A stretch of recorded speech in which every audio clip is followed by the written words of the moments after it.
Last summer, sleep kept us sane through the silence. This summer, you're going to need sleep to get over all of this. That's why it's the perfect time to upgrade to a Nectar mattress and get award-winning, precision-engineered sleep at incredible value. Prices start at just $499, and you get $399 in accessories thrown in, a 365-night home trial, and a forever warranty. Go to nectarsleep.com. Before we go any further, though, this podcast is brought to you by paintyourlife.com. They turn your memories into a hand-painted masterpiece you'll cherish for years, all from a simple photo and an affordable price as well. If you want a truly meaningful gift, you've got to try paintyourlife.com. You choose from a team of world-class artists and work with them until every detail is perfect. It's a quick and easy process. You can get a hand-painted portrait in about 3 weeks, and it makes the perfect birthday, anniversary, or wedding gift. And how do I know all this? Because I got them to paint one of the best photos from my wedding, and now it looks even better. It's hanging up in our living room. Every element is spot on, and the quality is unbelievable. Why not try it for yourself with your favourite wrestling image? Trust me, you won't regret it, whether it's someone winning a title or Titus World Slide. And at paintyourlife.com, there is no risk. If you don't love the final painting, your money is refunded, guaranteed. Plus, right now, as a limited time offer, get 20% off your painting. That's right, 20% off and free shipping. To get this special offer, text the word culture to 64,000. That's culture to 64,000. Just text culture to 64,000. Paint your life, celebrate the moments that matter most. Terms apply, available at paintyourlife.com/terms. Again, text culture to 64,000.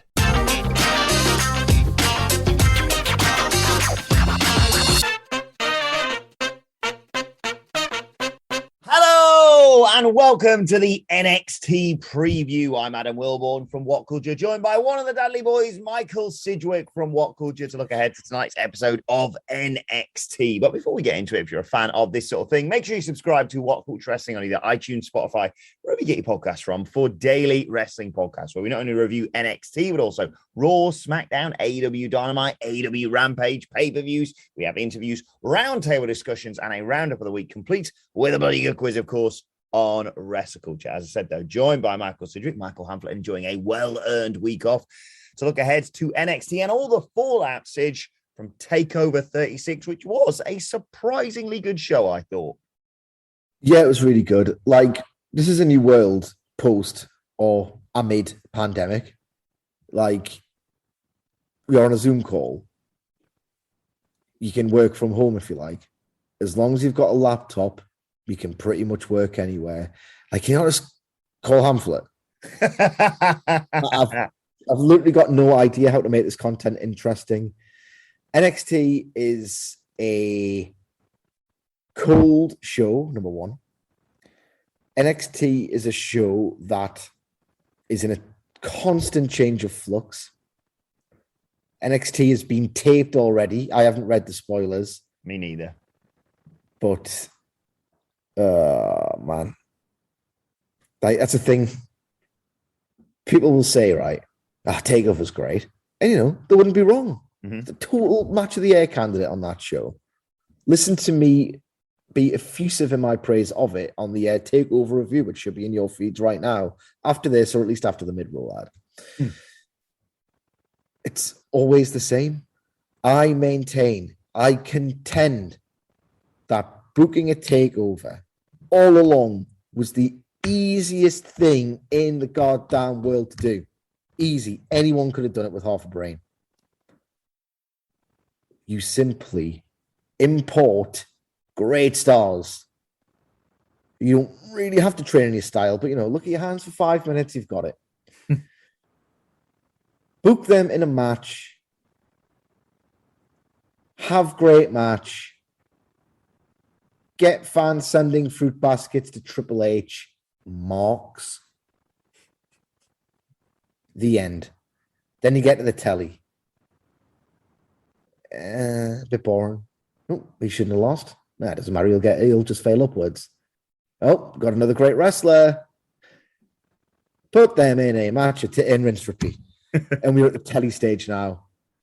The takeover stage, yes. Glowing praise. Listen to that podcast. We're at the telly stage now, and god damn it, this telly is more boring than ever. I will say this in NXT's defense for tonight. Like you say, I've avoided the spoilers, so it may not necessarily apply.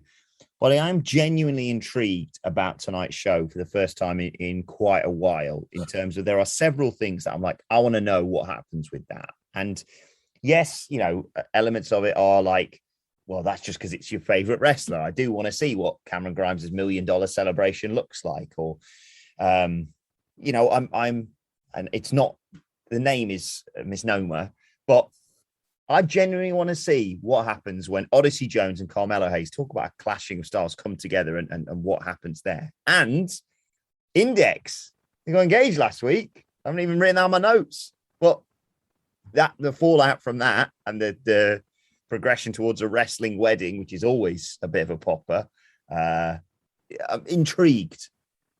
So I'll give them that credit, but I do have to admit that it's an afterthought, NXT right now, which is a real shame because, you know, there was times when we were sat there on a Thursday morning going back and forth as to genuinely which was the better show. Only a few examples of that, but, you know, you look at the difference and, you know, people are predicting, I don't know, I'd love to know your thoughts very quickly.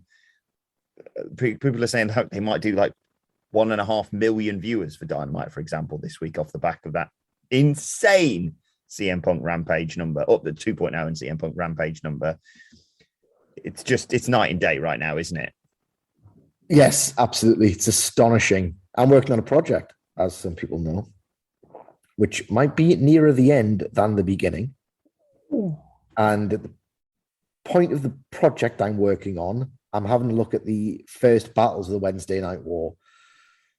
It's surreal. It is surreal looking back at these competitive ratings, at some of the stars that used to be on NXT on a temporary, spiteful basis, but still Becky Lynch versus Rhea Ripley, like Undisputed Era versus FTR on NXT, like mad. And we are so far from that. Let's get into the show. Well, let's talk fallout from TakeOver, in particularly the fact we've got a new NXT champion. The former NXT champion now is the Sultan on main roster. Well, what's next for Samoa Joe? Because I heard a few people, I think Andy Murray even suggested this, that we could be getting, whisper it, and I know it's completely backwards because he's literally just lost the title match at the last pay-per-view.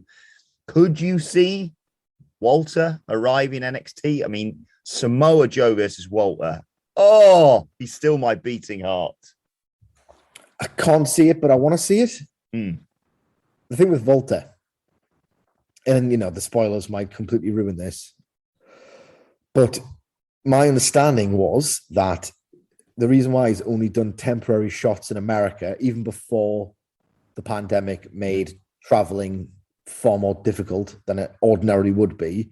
The reason why I used to do this pre-pandemic, he did like a shot with Kushida, a little mini program with Kushida. Then he did When Worlds Collide, disappeared, did TakeOver New York, and then didn't do much beyond that. It's like he just doesn't want to live full-time in America, nor does he fancy going on Raw, SmackDown. And like this sacred, I don't know why I started. A sacred ring gimmick. It's not, it's a shoot. Like, he doesn't want to be on Raw, SmackDown. And the more he's in NXT mainland, the closer you might get to that. So my understanding is he's just happily settled in Europe and doesn't want to venture out. And it's senseless, at least if they still give a toss about NXT UK, to have him lose to Samoa Joe, which would be the case if he were not a permanent presence there. But let's dream, because it would be a dream match. Like, Samoa Joe is not the performer that he used to be, but he's still got that aura. And what he can't do in terms of like the proper explosive dynamism of old, he'll still know, and he still does in fact know, every trick to engineer drama. Like, if he gets battered by Walter, all he needs to do, and he's incredible at it, is like 1 or 2 fire-up spots. Just sell, take a pummeling. Nothing too cardio intensive. but just loads of chops, loads and loads and loads and loads of chops, and then he can do the Kabashi chops in response. It would be awesome. I'd love to see that match. It's one of the very few pairings across the entire NXT organization. And this is the story of WWE. It's abundant in talent. Just so many of those talents have been normalized to the point where you forget how great they were. But in terms of how well they've been booked, and both guys have been booked pretty damn well, or at least not effectively, that strongly. We'll say strongly. I would love that. I don't know if that's a direction. Say it isn't the direction, right? It poses an interesting problem for NXT because even if I don't like the authority figure stuff, but they'd done a little bit of work ahead of this being Samoa Joe becomes NXT champion. Mm-hmm. And that was when Samoa Joe was first drafted back as assistant to the general manager, William Regal. He had 2 or 3, if you like, featured storylines or developments. The Karrion Kross was the main one. In the background, Adam Cole was not a fan of his. They were clearly gearing up to do Joe versus Cole after Joe won the title from Kross. And he did some skits, if you like, with Gargano that I didn't really think were going anywhere. But Cole's left NXT. We don't quite know where he's going, but he's not going back to the CWC. Puts the skids on that. So realistically, they've got a brand new out of nowhere development that one would presume is going to happen tonight. And I've got no idea who it is, Wilborn. You're higher on it. It will make for better, more optimistic content. So I'd actually like to know from you who you think it's going to be. If not, Walter. Yeah, I was going to say, Walter would be my pick just as yours. Like you say, it's a mouth-watering prospect. And then as you were talking then, I was like, genuinely racking my brains as to who they could set up. I feel like, Gargano's sort of involved in this index thing, and it'd be a tough sell. It wouldn't be impossible, but it would be a tough sell to get him back into the title picture. And then I'm looking around thinking, well, who else have we got that we can, instantly drop into a title feud? And like you say, Adam Cole was the obvious one. That's not happening. Kyle O'Reilly is coming off the back of this sensational victory, but I mean, unless you very quickly turn Samoa Joe, it's a nigh impossible task to have O'Reilly versus Joe. But maybe they do that, or maybe they do someone like a Peyton. But then again, you could sell every time. You've done more chance of selling him versus the new NXT UK champion in Dragunov, because obviously you beat him a couple of weeks ago. I mean, yes, it was just sort of all a bit sudden, but that's arguably part of the intrigue. Yeah, but also part of the problem, the can't book. Yeah, yes. Again, AEW was so handy. If you look at Miro and you think, who's next for Miro? If he hadn't dropped Eddie Kingston's name on Dynamite last week, you'd think, Christ, they've got loads of different over-talented baby faces. They've booked effectively enough where you could put them in that slot against Miro and All Out. Sammy Guevara has been winning loads on TV. Orange Cassidy is always popular. He's beaten the Blade. One presumes he beats Matt Hardy. He's a winner on television. He's really popular. Darby Allin, before Punk came in, was winning and winning and winning and winning and winning. Eddie Kingston, totally over. Jungle Boy, I know he's doing tag stuff with Luchasaurus as part of Jurassic Express, but there's loads. You sit the way that NXT books in these weird patterns where they just job people to get past 1 week of TV and to find themselves in the circular pattern without like an enclosed circle from which there's no direct route in the line of continuity and episodic work. It's because they can't book. I don't know who steps up to Samoa Joe as a heel now, because Pete Dunne gets beat half the time. Johnny Gargano is a dork. They're 2 of your best remaining wrestlers on the roster. So who can do it? LA Knight? Like LA Knight's just lost? He's just lost a gimmick belt in a comedy program, I get it, yeah. This company can't book. There's another reason why I'm freaking pissed off that Hamflet can't do the honorable thing and spend 25 minutes of his holiday doing this podcast. On the women's side of things, it is a lot more straightforward. Raquel Gonzalez defeated Dakota Kai. We're assuming Dakota Kai will transition onto the main roster, and hopefully things go better there for her than on main event because she's such a great talent. But after that victory over Kai, of course, Kaylee Ray, former NXT UK Women's Champion, came out. This should caveat be really easy and really quite enjoyable between these two. Wilborn, jog my memory, refresh it. What happened the last time an NXT UK wrestler appeared on NXT to build a title match? What happened? They lost. Ilya Dragunov lost to Pete Dunne. So hopes aren't high. Precedent informs my opinion. The precedent for how they treat NXT UK talents on that main NXT roster isn't good. I'm allowed to think that. The lesson learned from TakeOver is that no one recognizes Kaylee Ray. No one watches NXT UK. We didn't need to watch TakeOver to learn that bloody lesson. Christ almighty. But still, Kaylee Ray is really talented. Really, really talented. She's got this fiercely committed streak about how she goes about her work. Good promo. Tell people these things. Show people these things. Don't job them out.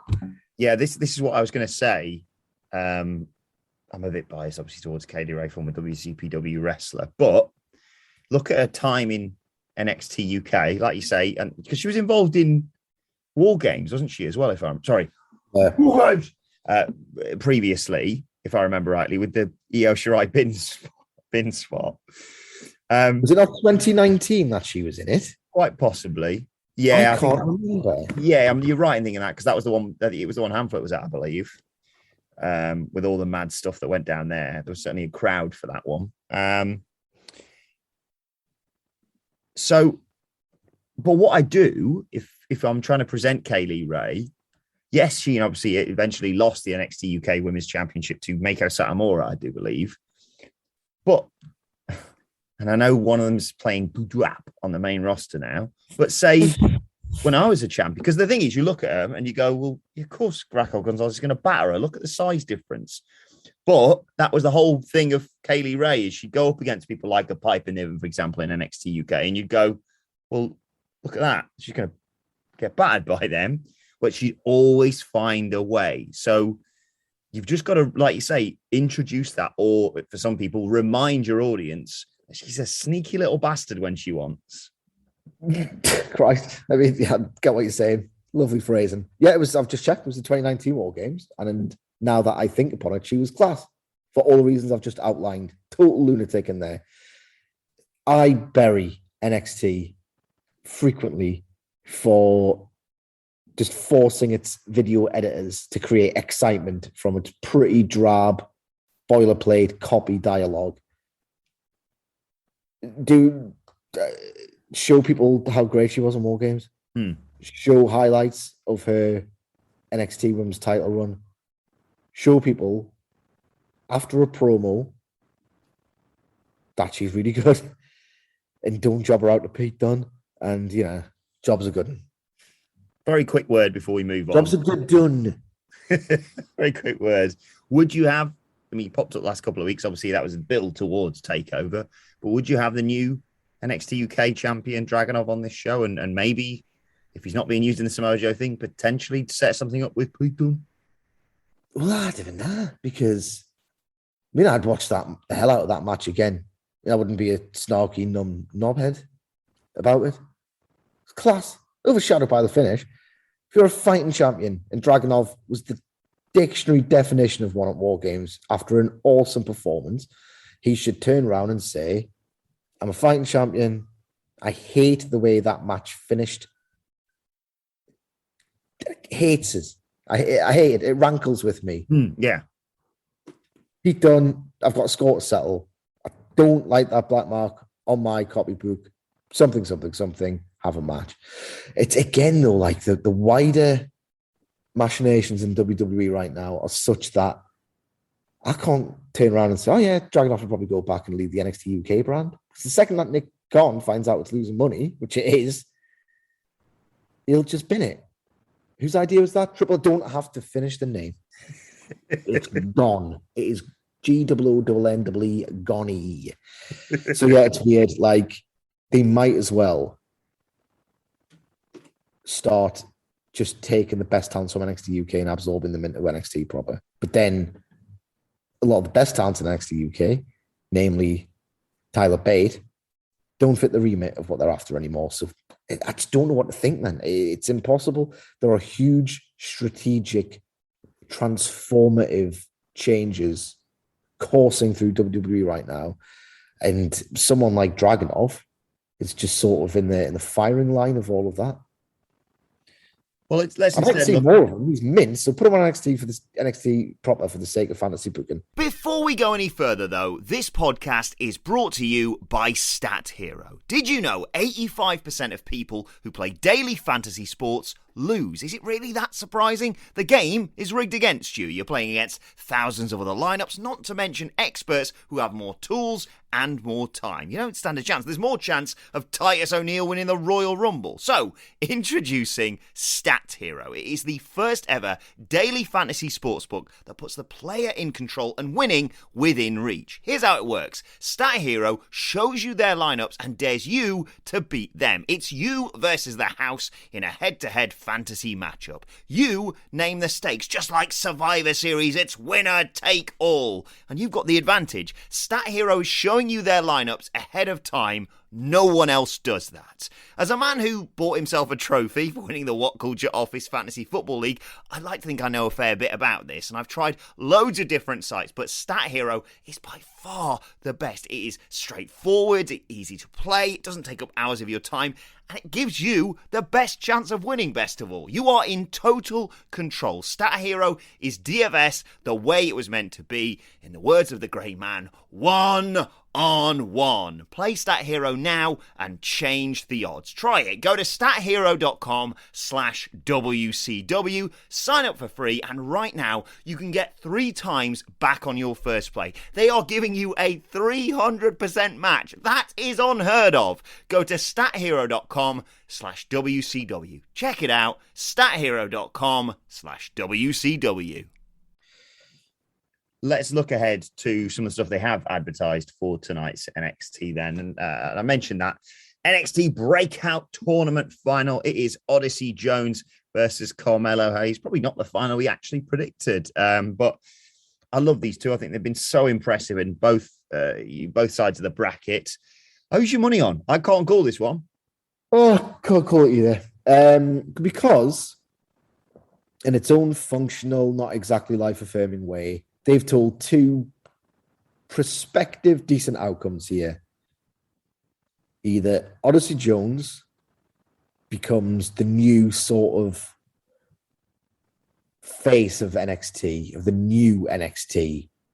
Big, massive bloke with a real sense of animation and personality about him becomes the poster boy of NXT, the new NXT. Or you have Odyssey, Carmelo Hayes becoming the giant killer whose spirit and technique is simply so good that he can defeat massive blokes with said skill and spirit.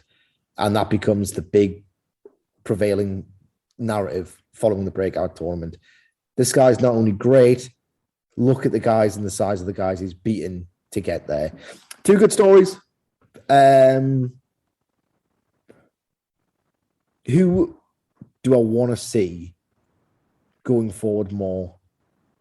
Probably Carmelo Hayes. Mm-hmm. I think that Odyssey Jones needs way more reps. I don't know how he's going to get them. The state of Florida right now, that Largo loop looks like it's not happening for a few months at least. And, you know, what does performing or training frequently at the Performance Center do for you?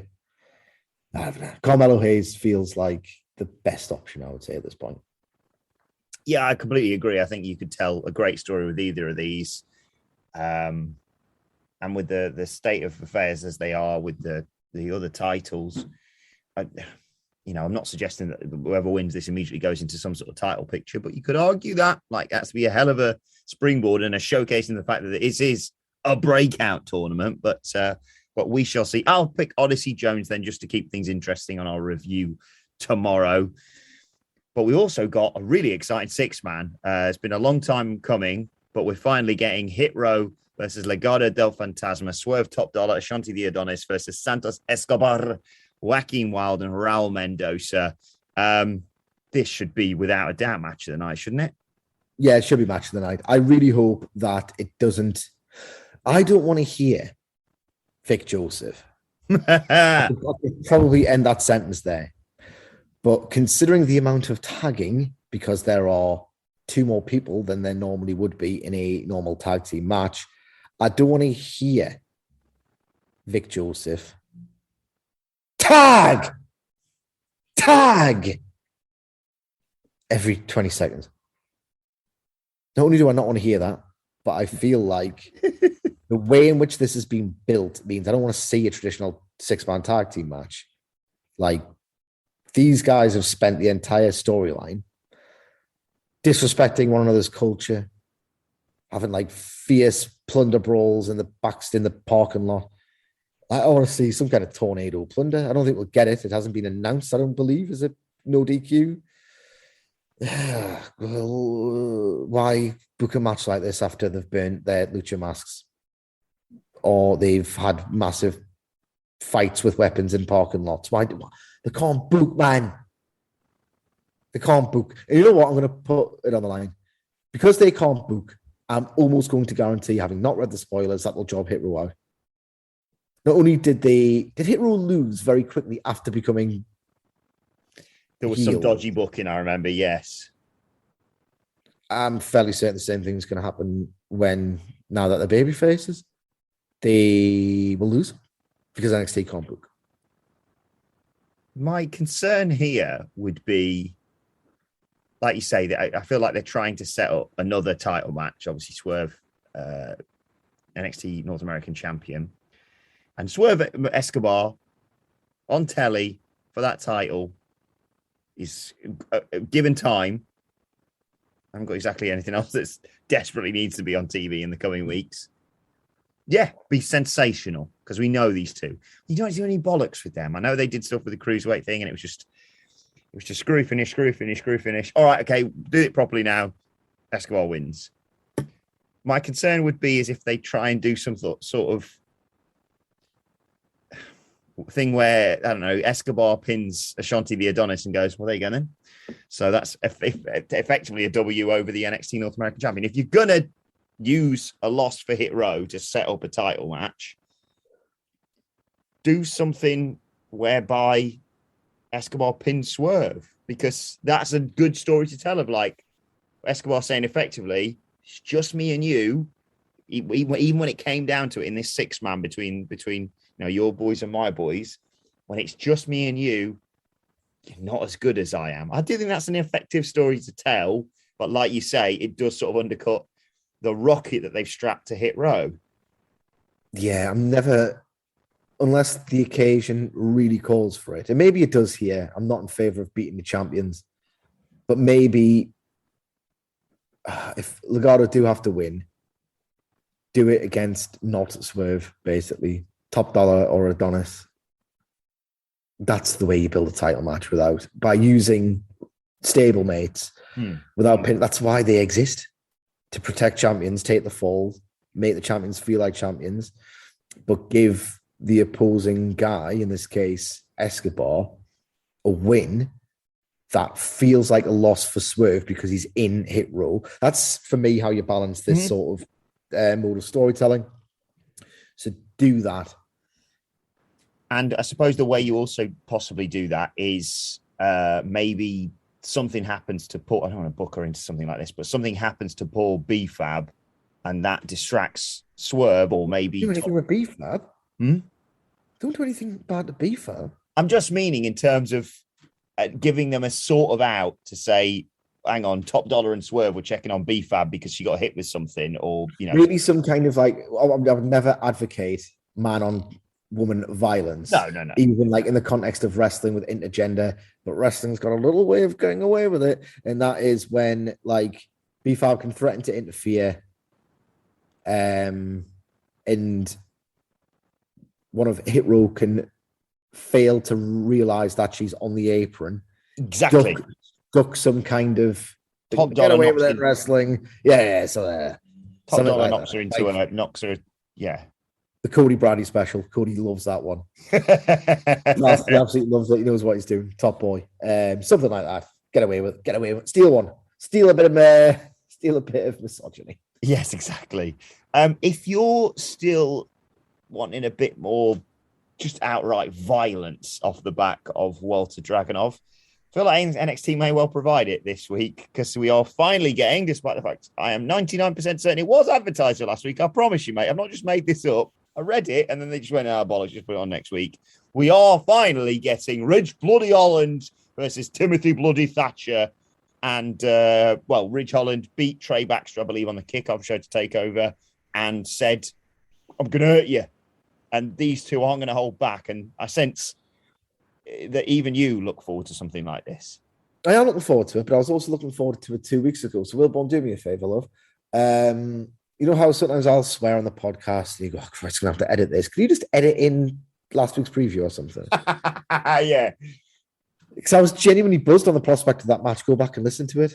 In fact, please do, because it would negate me having to do it again.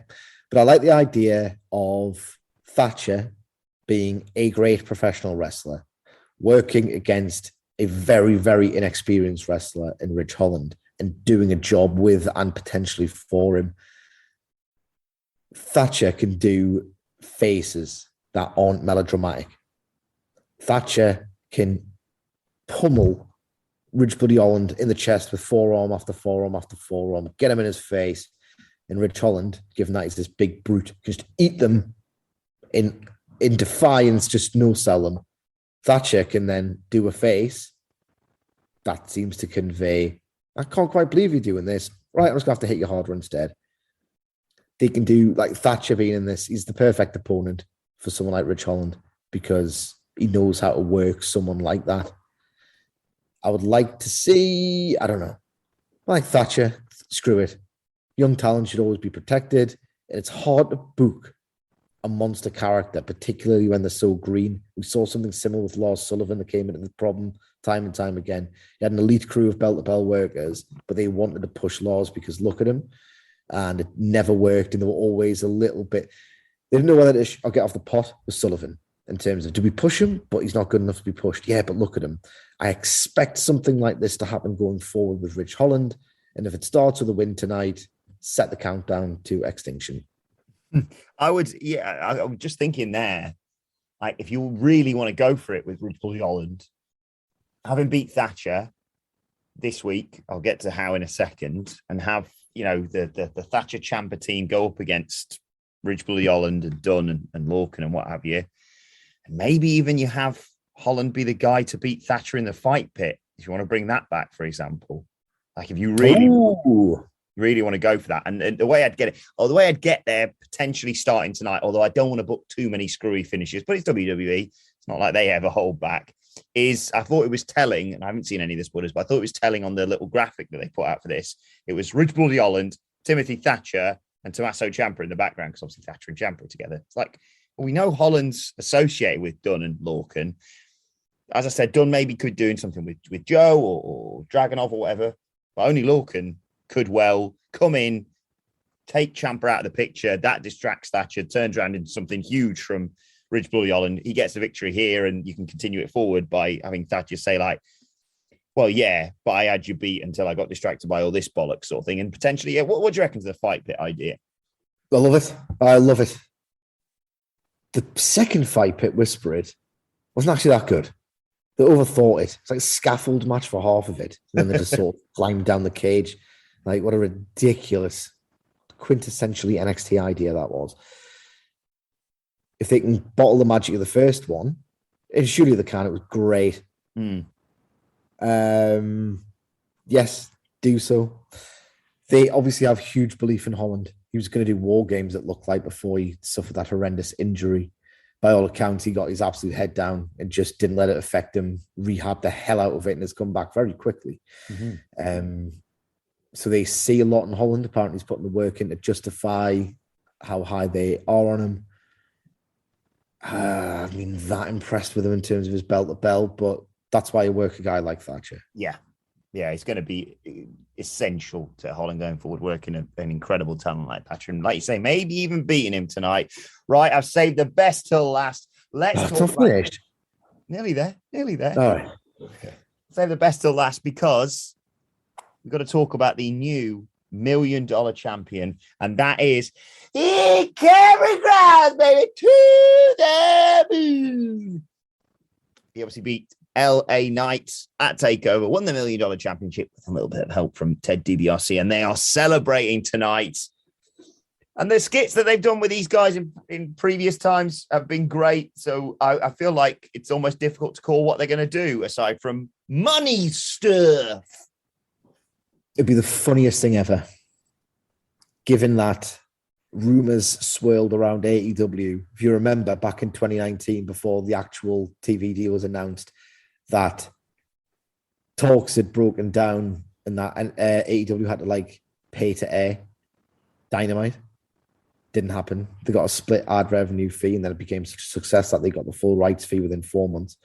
It'd be so funny after all of that, through all the discourse I had to endure on that frigging Bird app, if the 300 fans that attend NXT by invitation for free on a shuttle bus technically get paid to come if DiBiase and Cameron Grimes throw money over the guardrail in the pods. That is already a draft tweet, I can tell for you.